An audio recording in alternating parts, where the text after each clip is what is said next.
नमस्कार, सेहत कार्यक्रम में आपका स्वागत है। मैं आपके साथ मुरली मनोहर और आप देख रहे हैं नेशनल सर्विस। सेहत कार्यक्रम में आज हमारे साथ जिला अस्पताल मऊ के पूर्व वरिष्ठ नेत्र सर्जन जो संयुक्त निदेशक के पद से स्वैच्छिक सेवानिवृत्ति लेकर समाज सेवा के साथ अपने चिकित्सा संस्थान Pratima maternity and eye research centre Brahmasthan Mau में डॉक्टर प्रतिमा सिंह वरिष्ठ स्त्री रोग विशेषज्ञ के साथ चिकित्सीय कार्य करते हैं। आप भारतीय जनता पार्टी के कई बड़े पदों पर रहते हुए वर्तमान में प्रदेश कार्य समिति के सदस्य के साथ उत्तर प्रदेश मेडिकल काउंसिल के सदस्य भी हैं।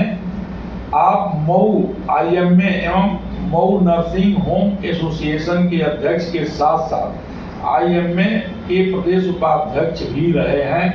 डॉक्टर एचन सिंह जी जो कि पूर्वांचल के जाने माने वरिष्ठ नेत्र सर्जन हैं।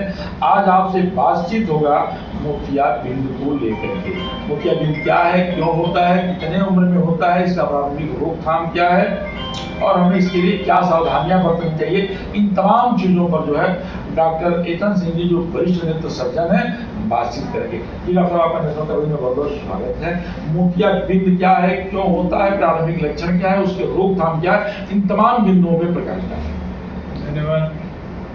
मोतियाबिंद आँख की एक ऐसी बीमारी है जो आँखों के जो लेंस होता है आँख के अंदर उसका धुंधलापन हो जाता है, फिर आदमी को दिखाई देना बंद हो जाता है। और आँख ये कई तरह का होता है। मोतियाबिंद ये बच्चों में जन्मजात भी हो जाता है, जन्म लेने के बाद कुछ दिनों के बाद हो जाता है, जिसको कि इन्फेंटाइल कहते हैं। जन्म से पहले जो होता है उसको कंजेनिटल कहते हैं। बाद में होता है वो जो युवावस्था में होता है जो जुवेनाइल करते हैं, और बुढ़ापे में होता है उसको सेनाइल कहते हैं। चोट से भी हो सकता है, उसको डायबिटिक कैटरेक्ट कहते हैं, और किसी बीमारी के द्वारा अगर देरी हो तो उसको सेकेंडरी कैटरेक्ट। तो मोतियाबिंद जो है सबसे बढ़िया चीज़ ये है कि इसमें इसका इलाज 100% है। और ये क्यों होता है पहले मैं बता दूं।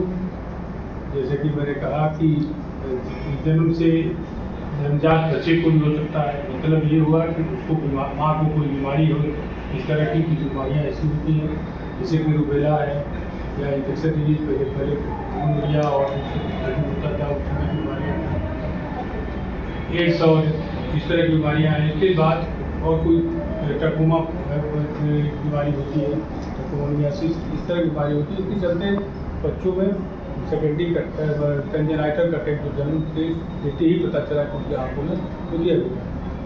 बाद में इन्फेंटाइल कैटरेक्ट और जो जुवेनाइल कैटरेक्ट में बता रहा हूँ उसमें जो है गलत दवाओं का उपयोग या कहीं से और किसी तरह से खानपान में गड़बड़ी हुई तो उसके चलते भी हो जाता है। सबसे कॉमन है जो कि सेनाइल कैटरेक्ट होता है। सेनाइल कैटरेक्ट जो होता है एक उम्र के बाद मान के चलिए कि बुढ़ापे का कैटरेक्ट, तो वो बड़ा हुआ उसके कई कारण हैं। एक तो उम्र के साथ उसमें चेंजिंग होती है, जो हर जगह चेंज होती है, लेंस में चेंजिंग होती है। दूसरा ज़्यादा उसमें प्रीडिस्पोजिंग फैक्टर ये होता है कि जैसे गर्मी वाली जगह पर बहुत ज़्यादा गर्मी में जो काम करता है, या कहीं पर ये जैसे जो भाटी चलाता है भट्टी, गर्मी वाली भट्टी होती है उसको ज़्यादा होने सकता है। किसान है कि बहुत देर तक धूप में रहता है उसको भी जल्दी हो सकता है। वैसे इसकी उम्र 45-55 से शुरू 45-50 से शुरू होकर के 60-70 में भी किसी की शुरू होता है, लेकिन होता है। और एक जो होता है दूसरा जो बताया मैंने कि चोट लग गई, ऐसी चोट लग गई उसके चलते जो होता है उसको ट्रॉमेटिक अटैक करते हैं। वो उसके चलते जो मोतियाबिंद होता है तुरंत हो जाता है, चोट लगने के कुछ घंटे या 2-4 दिनों के अंदर। उसके साथ साथ और भी चोट में जो परेशानियाँ होती है वो अलग होती है, उसका भी इलाज इस तरह से होता है।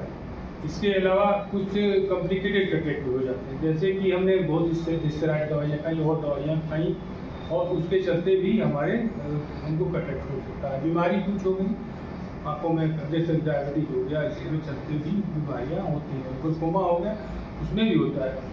तो जोड़ जाड़ करके कई तरह से कनेक्ट होते हैं, लेकिन सबका इलाज एक ही है, उसका ऑपरेशन। समय से उसका ऑपरेशन होना चाहिए। सबके ऑपरेशन के अलग अलग विधियाँ हैं, और आज के आधुनिक युग में तो उसकी इतनी अच्छी टेक्निक आई है कि रोशनी है लगभग नियर अबाउट 100% इसको कर सकते हैं। मैं तो यही कहता हूँ कि बच्चे के बराबर रोशनी आ जाती है। जितना बच्चे को रोशनी दिखाई देती है उतना ऑपरेशन के बाद ही आ जाती है। और इसमें और कुछ बताऊँ, मैं तो ये कहता हूँ कि जैसे बुढ़ापे में कटेक्ट कुछ होता है, तो वही बताता हूँ कि शरीर को बहुत अच्छा है कि आपकी उम्र इतनी ज़्यादा है कि आपको मोतियाबिंद हुआ और उसका 100% इलाज हुआ, और आप उसके बाद 100% जिंदा है और देख पा रहे हैं। तो इसका कभी लापरवाही नहीं करनी चाहिए। कभी भी लापरवाही करें अगर मोतियाबिंद हुआ है तो एक तो दिखाई जब तक नहीं दिया हो तो आपका काम हैम्पर होगा, वो अलग है। दूसरा जो है कि अगर सेनाइल कटेक्ट है तो उसमें सेकेंडरी ग्लूकोमा होने के मतलब समलवाही जो होता है, दूसरी तरह की होती है, सेकेंडरी ग्लूकोमा कहलाता है। अगर हो गया तो रोशनी नहीं आएगी, तो समय से उसका ऑपरेशन हो जाना चाहिए। और ऑपरेशन जैसा कि मैंने बताया, ऑपरेशन पूरी तरह सुरक्षित है, और उसके अलावा कोई दूसरा रास्ता जो आदमी तरह के कोई जड़ी बूटी डाल देता है, कुछ कर लेता है, कोई और झाड़ फूक करता है, ये चीज़ नहीं होता है। केवल ऑपरेशन है। ऑपरेशन भी आज के युग में कई तरह से हो रहे हैं, जो कि लोगों को आ गया है, माइक्रोवेव आया है, लैसिक आया है, तरह की चीज़ें हो गई हैं। और अपने को तुरंत जब ये पता चले कि हमारी रोशनी कम हुई है, ये रोशनी कम होने के साथ साथ कभी कभी एक चीज़ कैसे दिखाई देने लगती है, तो लाइट में आपने देखा और वो चीज़ कई रूप में दिखने लगती है। इसका मतलब कि आपके यहाँ पे मोतियाबिंद की शुरुआत हो चुकी है। वो आपको चिकित्सक से मिलना चाहिए, और चिकित्सक के निर्देशानुसार आपको समय से ऑपरेशन या अगर आवश्यकता है, आप चश्मे से काम चलता है, चश्मा करना चाहिए। और इसके अलावा इसका हमेशा ध्यान रखना चाहिए कि ऑपरेशन के अलावा कोई इसका उपाय नहीं है। तो आप सुन रहे थे पूर्वांचल के जाने माने नेत्र चिकित्सक doctor H N Singh ji को। आपका स्पष्ट कहना था कि मोतियाबिंद की शिकायत होने पर, और अगर ये सारे लक्षण जो आपने बताया है दिखाई देने लगे, तो आप अपने चिकित्सक से परामर्श लीजिए, और तुरंत जितना जल्दी हो सके उतना जल्दी जो है मोतियाबिंद का ऑपरेशन करा लेना चाहिए। मोतियाबिंद के ऑपरेशन के अलावा दूसरा कोई विकल्प नहीं है। अगर आँख नहीं है तो जहान नहीं है। मुरली मनोहर के साथ भी उसकी खास रिपोर्ट बने रही है। मेरे साथ देखते हुए सबसे लोकप्रिय कार्यक्रम शेयर।